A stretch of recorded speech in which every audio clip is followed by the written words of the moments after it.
Hey there! Welcome to the story Trip to Empalado, more precisely to the episode 4 of it.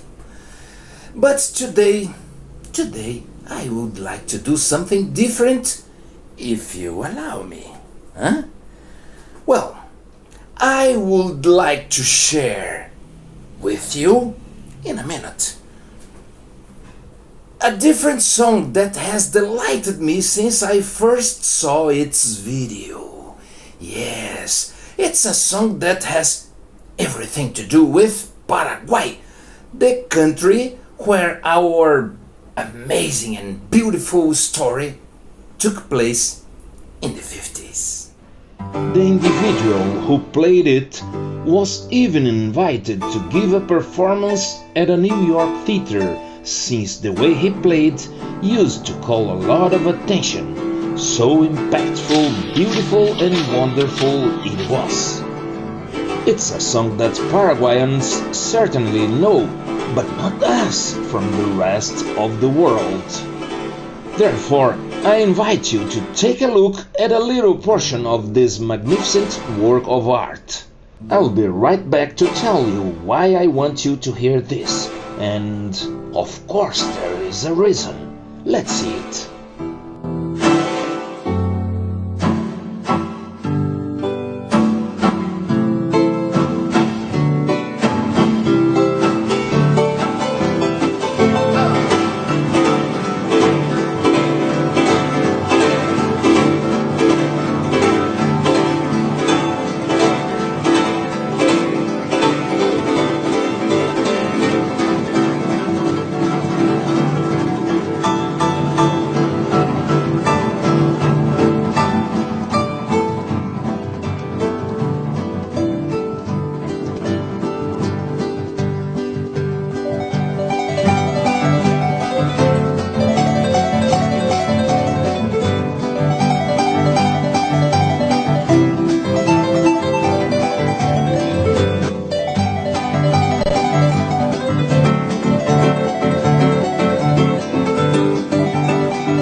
Wow! Beep beep! How about that? Huh? Isn't it amazing the way he plays? What a talent! And what a lovely song to hear, a lovely melody. But There's something that doesn't exist on this train of this talented singer. Oh, definitely not. There are not the same miracles and magic that were present on Mr. Black's bus ride. Yes, because even his 1957 Volvo bus was magical. That bus and Mr. Black accomplished feats that, frankly, are hard to believe. The connection between he and his beloved bus, man and machine, was so important and impactful that even Volvo Europe hired him as the brand's representative in the region many years later. Wow! Look at how fascinating it was. But you're probably asking why, aren't you? it's because they were impressed with the greatness that man used to demonstrate in his attitudes in everyday life. Yeah, but this will be presented to you in a future episode, so that I won't get into that for now, okay? Well, my name, Jorge Azael, of course. This channel, Sementio, you man. Come with me and let's watch the episode 4.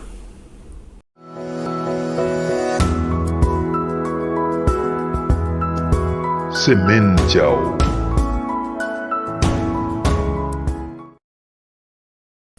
In the last episode, episode number 3, Mr. Black was trying to invite all of Azucena's relatives to her upcoming birthday celebration. But he was doing all that on the condition it should be a surprise. People couldn't tell Azucena or her parents that they would be joining Mr. Black on his journey because he didn't want to leave room for bad luck. Do you remember? Well, he was determined to do whatever it took so that he could approach the girl and make a formal proposal for a serious relationship. And he didn't want anything to go wrong. So, let's go ahead with episode 4.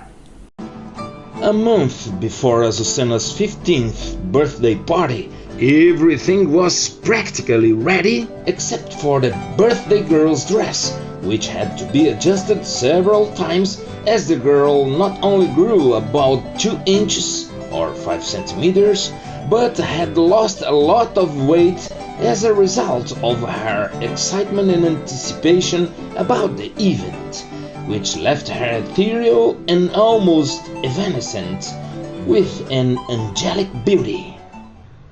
Time passed until finally the day of Mr. Black's trip to Empalado arrived. It was a Friday, the eve of Azucena's birthday. At 10 o'clock in the morning, about 20 men, 30 women, 20 children, and 8 newborns in arms boarded Mr. Black's new bus. Outside, on the upper part of the vehicle, there was a kind of metallic corral where were placed numerous animals that would be given as a gift to the birthday girl and her parents, namely 1 foal, 2 sheep, 2 pigs, 5 piglets, 40 chickens, 2 roosters, 50 chicks, a couple of pigeons, several rabbits, 1 kitten, 1 puppy, and 1 parrot. Some were in cages. In the lower trunk of the bus, in addition to bedding and pillows, there were several bags of groceries, cereal, coal, food for the trip, etc. As everything was a surprise, those foods would become essential to feed so many mouths and facilitate the stay of visitors. An atmosphere of euphoria settled over the city of Santa Elena. Half of the town came to witness that boarding, and despite their joy, they were a little jealous. And so the adventure began. But they hadn't even covered 20 kilometers, which didn't happen that fast, given the road conditions. And one of the young women noticed that a 6-year-old boy had boarded the bus all by himself, happy to go with his friends and paying a visit to Azucena, whom he also knew. Unfortunately, Mr. Black felt compelled to return and bring the boy home. And he was right. His parents were already desperate. The poor thing, crying, had to get off the bus under the protest of the other children who were all set. Mr. Black, who was the most enthusiastic about the trip, quickly got around the situation, stopping at a small store and buying 30 popsicles to calm the kids down. And it worked. Soon everyone calmed down. Wait a minute. I want to explain something about that kid who got off the bus under the protest of all the other kids. Everyone got sad at that moment, even Mr. Black was sad. Soon later, he stopped to buy some popsicles in order to cheer up that crowd. But Mr. Black was uncomfortable with that situation because that boy, that kid, Ernesto, I know things, left the bus crying. Poor thing. Be aware that Mr. Black never forgot himself about that. Oh no. He felt that he should have done something else at that moment. Something he later realized he didn't dare to do. And from that moment on, that kid's cry never left Don Negro's mind. Oh, poor man! But, mark my words, at the end of this episode, we will come back to this issue. We have a deal? Okay, so let's go ahead for now. The journey continued, but it was not gaining pace, as they had to stop the vehicle every time one of the passengers requested to use the restroom that is behind the bushes. To make matters worse, when it started to rain, the bus became stuck in the mud, and all the adults had to get off the bus and help to push it. In order to withstand the rain and the efforts, they started drinking some of the drinks intended for the party, in addition to the famous tereré and hot mate. Music from a battery-powered radio enlivened the singing of adults, and most people were in a harmonious mood of jokes and banter, happily stimulated by the plentiful food and drink available to all. After that, they went forward until a tire blew out, at which point the majority of the passengers exited the bus either to help fix it or to give the driver their moral support.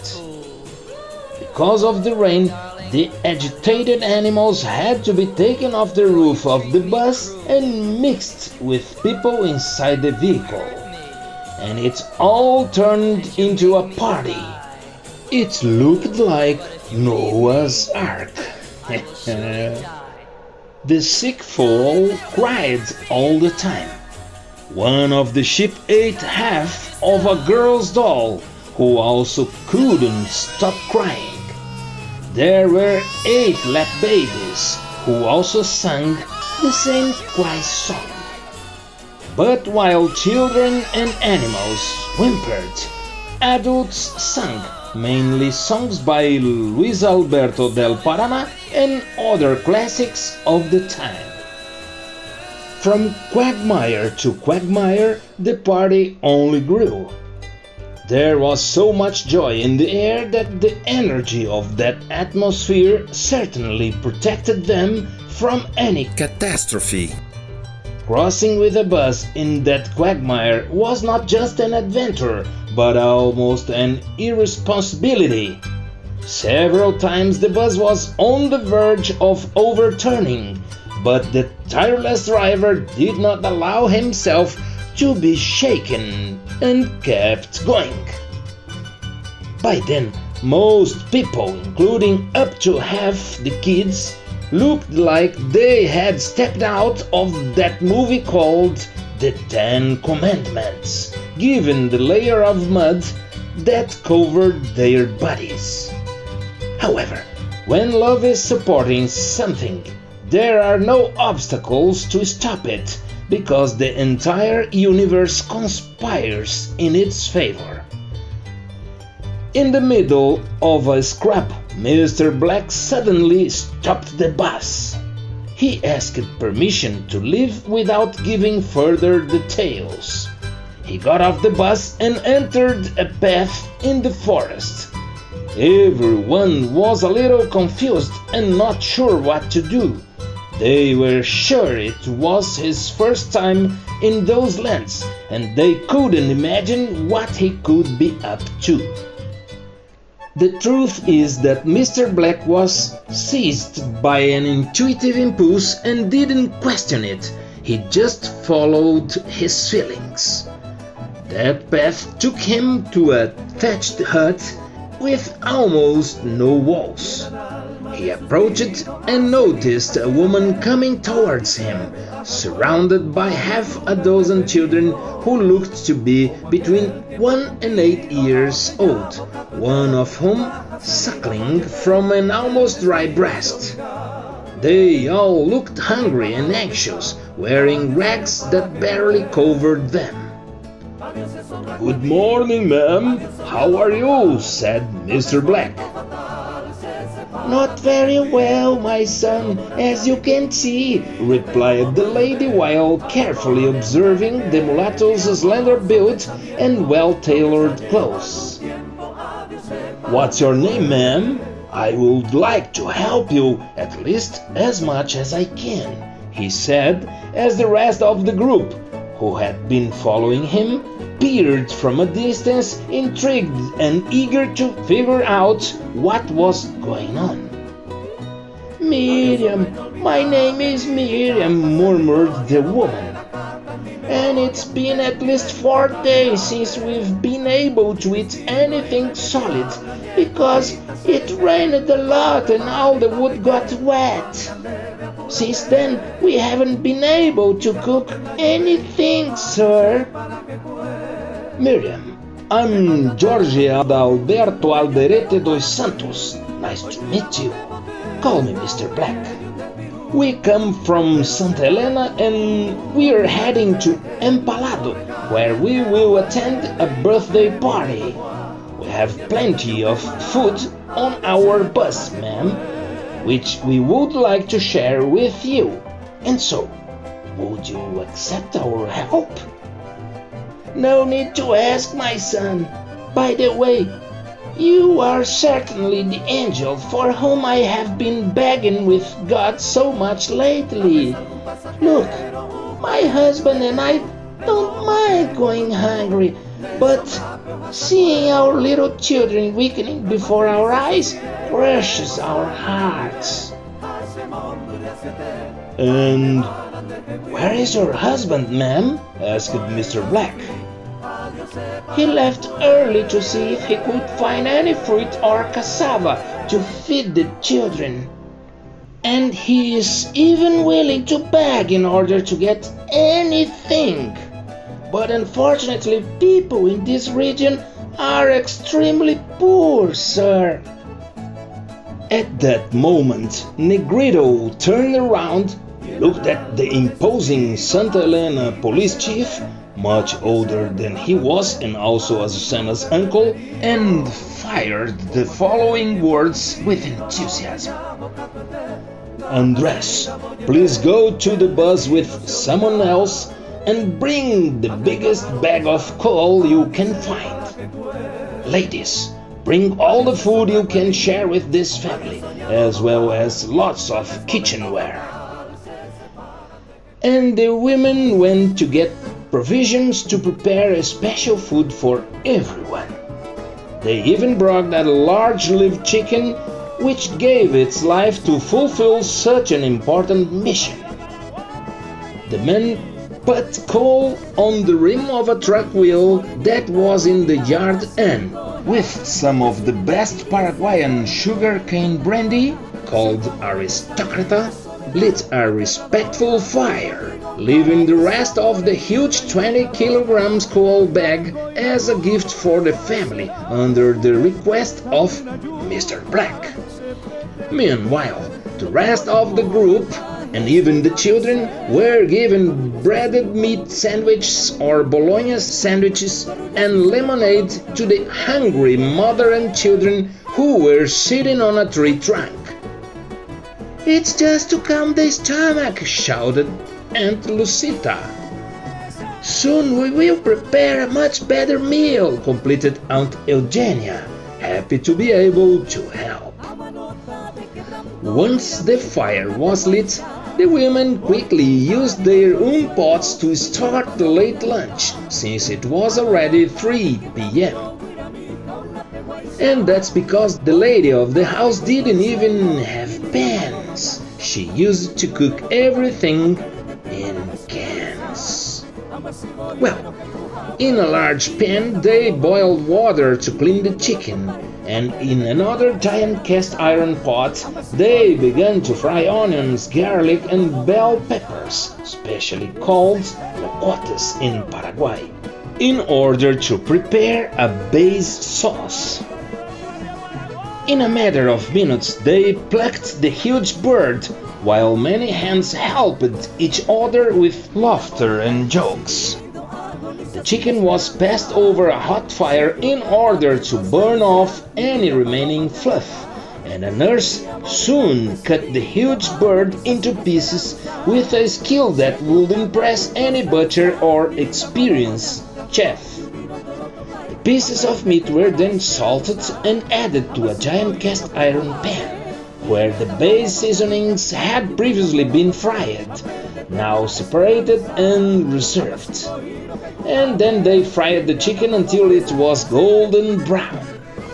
After returning the fried seasonings to the pan with meat and adding water, it was time for regional seasonings such as cumin, chives, black pepper and bay leaf, all to give that fragrant flavor to a food made with lots of love.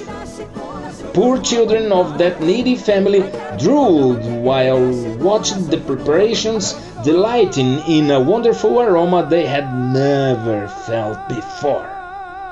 Meanwhile, many young women were peeling and washing the cassava, which was added to the huge pot whose broth had been boiling for 40 minutes. They made the last correction of the salt content of the food and let it boil for another 20 minutes with the cassava. Before serving the food, the owner of the house arrived, red, barefoot, covered in wounds and very hungry. He could barely stand on his own thin legs. He was wearing only a torn shirt that went down to his knees, nothing else. And he was the first one to be served, followed by his entire family. They were so surprised and fascinated by such a feast that they threw themselves on the plates, oblivious to everything around them.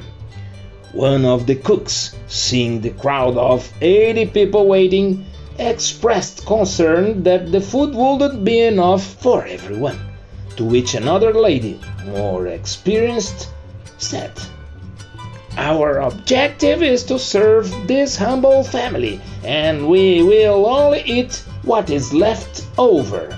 We have other foods in the bus."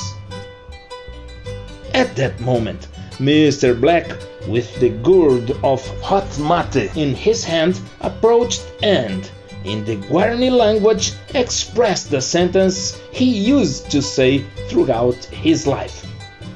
"Nyamukarapa chai teara, upea ja resolveta, tranquilidad ante nyaikote," which means, "We will solve everything and even improve it. All we have to do now is remain calm and safe." And then the crowd was invited to form a line. But before they could help themselves, everyone's attention was drawn to the grumpy police chief, who launched into a lively thank you speech referring to Don Negro's brave attitude. In his emotional speech, he made a point of highlighting his strong impression of a humble, generous, compassionate and funny man that only now he, the police chief, had the opportunity to really get to know, someone who seemed to be an angel willing to save the world, starting in that little corner which he miraculously found as if by magic, since he didn't know the region. This uncle of Azucena didn't spare praise for his likely future blessed relative, who, by the work of God, discovered that needy family and was willing to share whatever he had with them. Just a moment here, because I want to explain something else at that moment of the trip. It was natural for Mr. Black acting like that. He felt like he had to stop the bus in front of that path in the middle of the bushes, get off the bus, and walk towards nowhere. He didn't know why he was doing that. He didn't use his reason much. He was for sure used to hear what came from above, from the intuition, from the heart, and to follow it. And then he did that so naturally that amazed the other people around him, because he was a humble person, but a smart person, because only people with a lot of wisdom do things like that. It's not a matter of intelligence, of knowledge. It's a matter of wisdom, a higher wisdom. And from that moment on, a person inside the bus underwent a huge transformation in his life regarding Mr. Black, because that person realized what Mr. Black did through his heart. That person was observing him with a lot of attention and realized he didn't fake anything. He was not trying to gain any attention or charisma from all those people. He was doing exactly what he was used to do in his everyday life. Wow.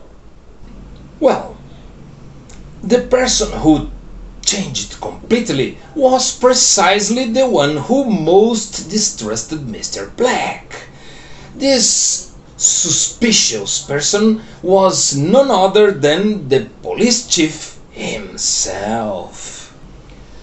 That is, Mr. Andres, Azucena's uncle, who had even brought with him 2 undercover policemen in order to keep an eye on the mulatto in case the beast got out of control in the process of trying to win the heart of the beauty of the city. Yeah. Can you believe it? But after witnessing such a grandiose act, Mr. Andres turned into a great friend and a big defender of Mr. Black for the rest of his life. Wow! Who would have thought, huh? By the way, that's what some bus passengers told Azucena at that time, who, in her turn, told me all of that decades later, because, as for me, I unfortunately never had the pleasure of meeting Mr. Black. Okay? Let's go on. And so, even before the group of travelers started to eat, that hungry family was already repeating the meal, and everyone ate till they were stuffed. Yet, miraculously, there was food left over, yes. A quarter of a pot of that wonderful feast remained at the end, and it was entirely given as a gift to the owners of the house, along with the iron pot and everything else, in addition to other utensils and fruits, such as watermelon and peaches, homemade papaya candy and syrup, jellies, dulce de leche, a kind of a milk-based sweet sauce, and 2 cans of powdered milk. In the euphoria of the moment, few people realized the true miracle of the multiplication of that blessed food, which was made primarily with compassion and love, the main ingredients. Oh, of course, there was also a little bit of chicken, some cassava and seasonings. Yeah, for sure. Look, when Azucena told me all that, I realized that she was very emotional. She was moved because until then, until the moment she told all of that to me, she hadn't yet realized the greatness and the miracles Mr. Black had performed in that trip. Don Negro, who had left this world many years before Azucena revealed that story to me, was a quite humble and calm person, and he always followed his heart. Well, his adult children can confirm it, because Don Negro was like that.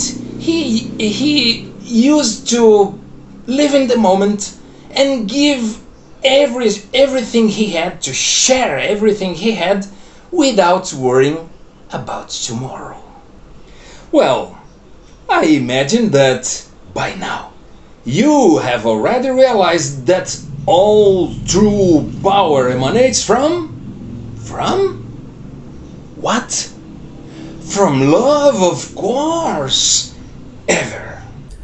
I mean, love is the only true source of all power. Love is the strongest thing in the universe, the only absolute thing within the relative world. And on that occasion, around that thatched hut, the little house, Don Negro acted with simplicity, yet with all of his love. And when Azucena was telling me that one single chicken had fed more than 80 people, she herself realized the truth, the real miracle that had just taken place at that moment, when that food was enough to satisfy everyone, and yet there was food left over. Well, Don Negro, poor thing, didn't even notice such a feat at that time. But Azucena and I did it.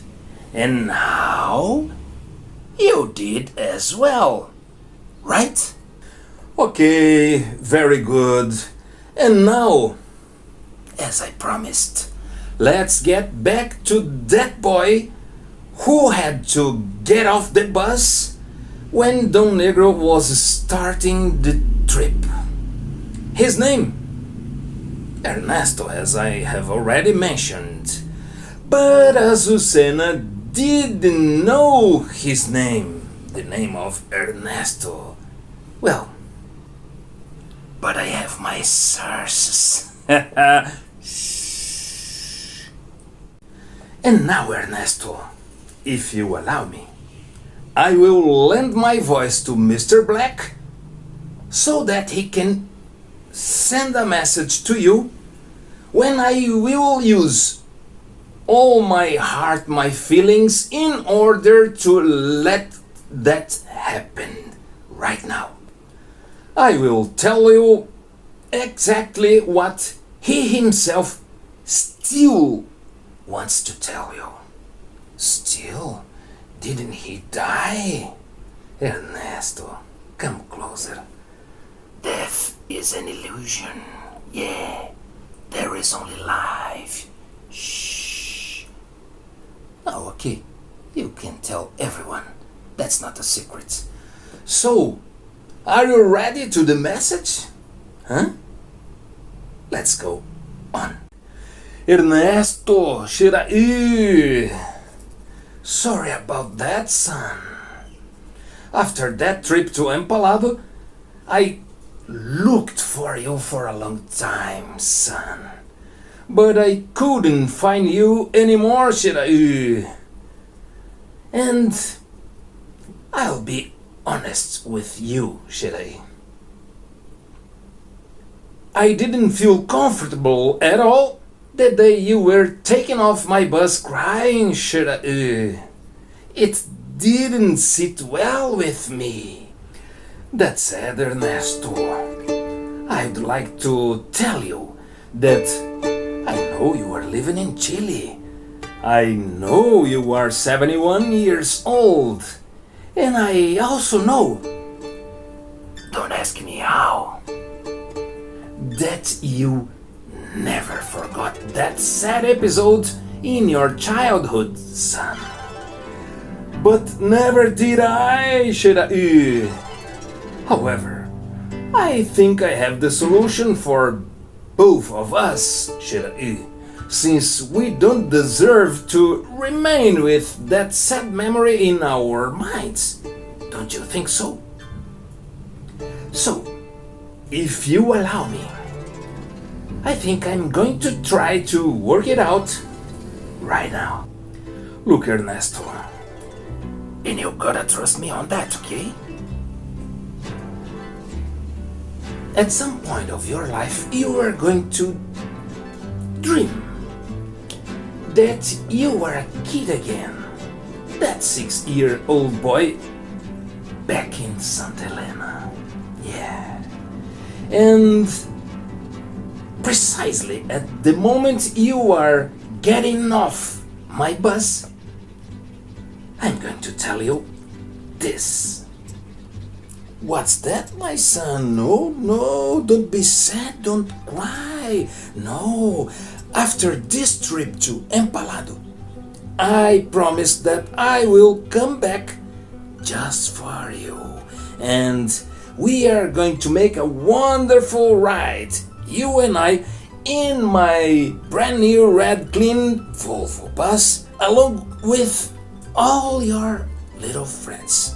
As many as the bus can accommodate. Yes, I promise you. And about the destination, oh, it's up to you, my captain. This is a gift I feel deep in my heart that I owe you, Ernesto. See you around, buddy. Shiraí. Straight from Don Negro's heart to you, Ernesto.